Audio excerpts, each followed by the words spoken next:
ఆస్తి పన్ను బకాయిలపై కొరడా జులిపించనుంది జీహెచ్ఎంసీ అధికారులు. ఒక్క ఖైరతాబాద్ పరిధిలోనే సుమారు 203 కోట్ల బకాయిలు పెండింగ్ లో ఉన్నట్లు వెల్లడించారు అధికారులు.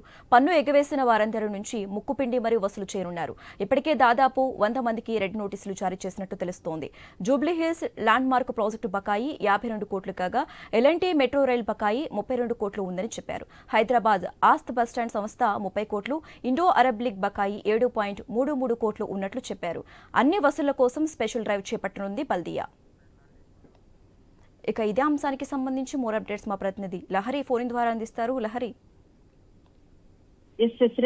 గ్రేటర్ హైదరాబాద్ మహానగరంలో ఆస్తి పన్ను వసూళ్లపై జీహెచ్ఎంసీ స్పెషల్ ఫోకస్ పెట్టిందని చెప్పుకోవచ్చు. ఆస్తి పన్ను బకాయిదారులపై ఇటు కఠిన చర్యలు తీసుకోవడానికి కూడా రెడీ అయిందని కూడా మనకు అర్థమవుతుంది. సో పన్ను కట్టకుంటే సీజ్ చేస్తామని కూడా ఇప్పటికే అధికారులు కూడా హెచ్చరికలు జారీ చేసింది. అయితే 2024-25 ఆర్థిక సంవత్సరం ముగియడానికి అయితే 40 రోజులు మాత్రమే టైం ఉంది. ఈ టైం వరకు ఎక్కడ తిరిగి ఎవరెవరైతే ప్రాపర్టీ ట్యాక్స్ కట్టలేదో వాళ్ళని ఎలాగైనా సరే కట్టించే విధంగా చర్యలు తీసుకునే విధంగా అయితే ఇప్పుడు అధికారులు ముందడుగు వేస్తున్నారని చెప్పుకోవచ్చు.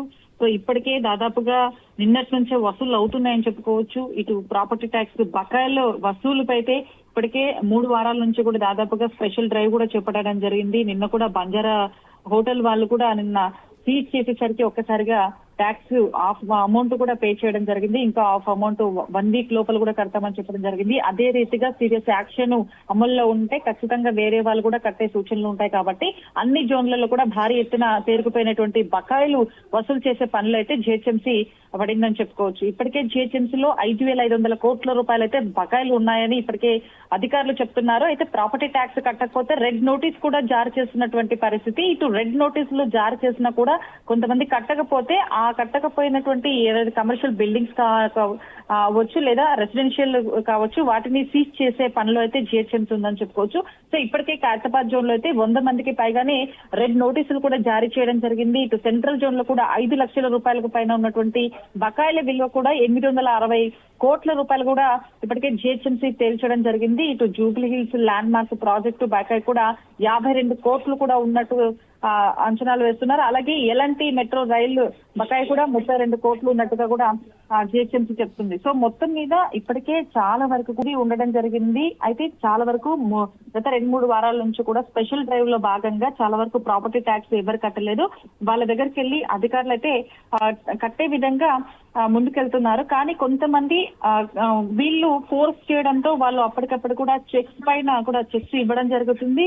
ఆ చెక్స్ ఇచ్చినటువంటి అమౌంట్ కూడా చెక్ బౌన్స్ అయినాయని కూడా అధికారులు చెప్తున్నటువంటి సమాచారం. మరి ఇందులో మరి ఎవరెవరు ఆ చెక్ బౌన్స్ అయ్యే విధంగా వాళ్ళు ప్రాపర్టీ ట్యాక్స్ కట్టారు అనేది మనకైతే ఇప్పటి వరకు ఇన్ఫర్మేషన్ రాలేదు. కానీ లోపల అధికారులు మాత్రం చెప్తున్నటువంటి పరిస్థితి. సో మనకి చాలా వరకు కూడా జీహెచ్ఎంసీ అప్పుల్లో కూరుకుపోయిందని చెప్పేసి మనకు అందుతున్నటువంటి మనకు రెగ్యులర్ గా చూస్తున్నటువంటి అంశం. అయితే మనకు జీహెచ్ఎంసీకి మెయిన్ గా ఆదాయం రావాల్సింది కేవలం ట్యాక్స్ రూపంలోనే. అలాంటి ట్యాక్స్ వసూళ్లు ఇప్పటి వరకు కూడా గత 2-3 సంవత్సరాల నుంచి కూడా చాలా వరకు కూడా పేరుకుపోయాయని చెప్పుకోవచ్చు. వాటిని వసూలు చేసే పనులు అయితే జీహెచ్ఎంసీ ఫోకస్ పెట్టిందని చెప్పుకోవచ్చు. సో మొత్తము దాదాపు 1950 కోట్ల రూపాయల వరకు కూడా వసూలు చేయాలి అని జీహెచ్ఎంసీ టార్గెట్ చేసింది. ఇప్పటి వరకు అయితే 500 కోట్ల వరకు కూడా వసూలు చేసినటువంటి పరిస్థితి. ఇంకా మిగతా 450 కోట్లు మాత్రం ఎలాగైనా సరే ఈ 40 రోజుల్లో వసూలు చేసే పనులు అయితే జీహెచ్ఎంసీ ఫుల్ ఫోకస్ పెట్టడం జరిగింది. అందుకే ఇప్పటి వరకు కూడా